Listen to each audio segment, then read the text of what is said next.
Radhe Radhe guys. आज के video में हम बात करेंगे कामिका एकादशी 2025। इस बार कामिका एकादशी 2025 श्रावण कृष्ण पक्ष कामिका एकादशी का जो आरंभ है वह 20 जुलाई दोपहर 12:12 पर होगा और समापन तिथि 21 जुलाई सुबह 9:38 पर है। उदय तिथि के अनुसार जो कामिका एकादशी है, जिसको हम कामिनी एकादशी भी कहते हैं, इसका व्रत 21 जुलाई 2025 सोमवार को रखा जाएगा और पारण का शुभ मुहूर्त 22 जुलाई 2025 को सुबह 5:07 से 7:05 तक रहेगा। आप सभी भक्तजनों पर भगवान विष्णु और माता लक्ष्मी की कृपा हमेशा बनी रहे। यह जो कामिका एकादशी है बहुत ही पवित्र एकादशी है और इस बार तो श्रावण मास में कामिका एकादशी पर सोमवार का व्रत भी है। सोमवार के दिन भी हमें भगवान भोलेनाथ की विशेष कृपा प्राप्त होती है और हमारे सभी कार्य सिद्ध होते हैं, हमारे समस्त पाप नष्ट होते हैं, हमारी समस्त मनोकामनाएं पूर्ण होती है। और हमें जो सोमवार और एकादशी है दोनों व्रत को एक साथ कर सकते हैं।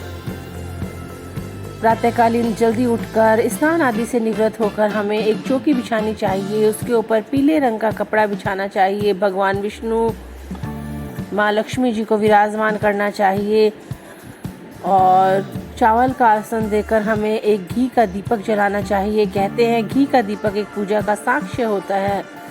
और फिर हम एकादशी की कथा का श्रवण करेंगे। एकादशी की कथा का श्रवण करने के पश्चात सूर्य देव को अर्घ देंगे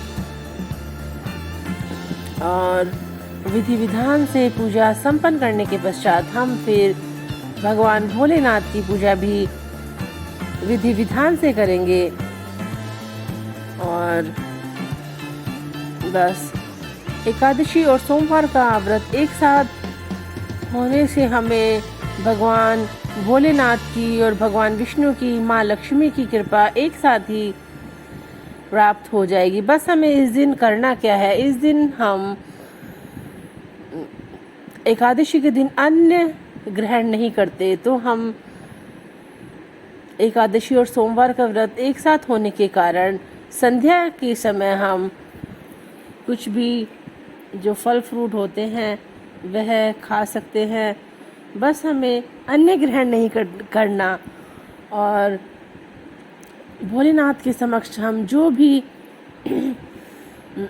प्रसाद चढ़ाते हैं, भोग चढ़ाते हैं, उसको हमें रख लेना है और दूसरे दिन एकादशी का पारण करने के पश्चात हमें भगवान को अर्पित किया हुआ जो वह भोग है वह हमें ग्रहण करना है।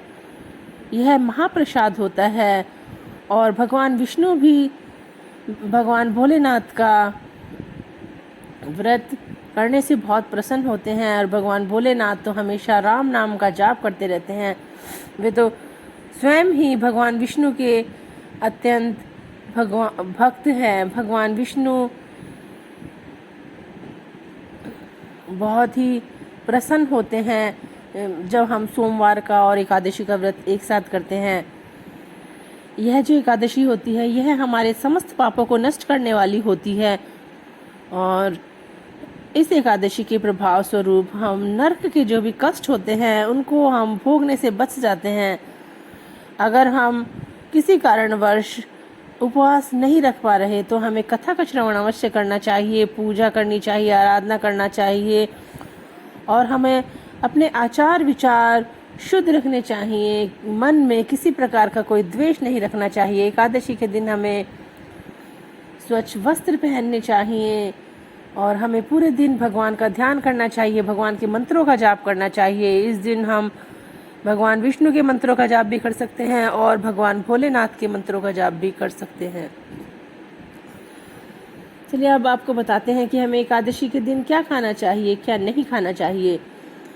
एकादशी व्रती जो होते हैं उनको सफ़ेद नमक, हल्दी, सरसों का तेल, लाल मिर्च बिल्कुल नहीं खानी चाहिए। एकादशी के व्रत में हमें चावल, जौ, मसूर की दाल, बैंगन, गाजर, शलगम, गोभी, पालक आदि भी नहीं खाना चाहिए।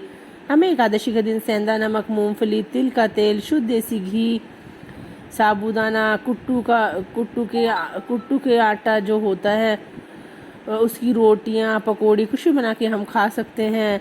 आलू का हलवा या आलू से बनी चीज़ें हम खा सकते हैं। एकादशी के व्रत में दूध, दही, लस्सी आदि खा सकते हैं। लौंग, इलायची, अदरक डालकर चाय पी सकते हैं। और एकादशी के व्रत में हम केला भी खा सकते हैं। परंतु जब एकादशी गुरुवार के दिन होती है तब हमें यह गलती नहीं करनी चाहिए। गुरुवार के दिन हमें केला नहीं खाना चाहिए। और एकादशी का व्रत जो होता है बहुत ही शुभ होता है। कहते हैं सभी व्रतों में सबसे श्रेष्ठ होता है ये एकादशी का व्रत। और इस बार तो यह एकादशी का व्रत सोमवार को भी है, इसलिए हमें विशेष कृपा भगवान की प्राप्त होगी। हमें पूरे विधि विधान से, पूरे मन से अपने कर्मों को भी शुद्ध रखना चाहिए। किसी के प्रति हमें मन से भी द्वेष भावना या बुरा व्यवहार सोचना भी नहीं चाहिए। करना तो बहुत दूर की बात है। हमें एकादशी के जो संपूर्ण नियम है उनका पालन करना चाहिए। भोलेनाथ की भक्ति करनी चाहिए। श्रावण का मास बहुत ही पवित्र महीना है और भगवान की कृपा इस महीने में हमें बहुत अच्छे से प्राप्त होती है। भगवान हमारे सभी दुख और कष्टों का नाश करते हैं। आशा करती हूँ यह जानकारी आपको ज़रूर पसंद आई होगी और आपके जीवन में भी समस्त कष्ट और जो दुख बाधाएं हैं भगवान उनका सभी का नाश करे और आपके जीवन की जो भी परेशानियां हैं वह दूर हो। आप पर भगवान भोलेनाथ की, माँ लक्ष्मी की, भगवान विष्णु की विशेष कृपा बनी रहे। Thanks for watching. इसी तरह के वीडियो के लिए मेरे चैनल को लाइक, शेयर और सब्सक्राइब करें।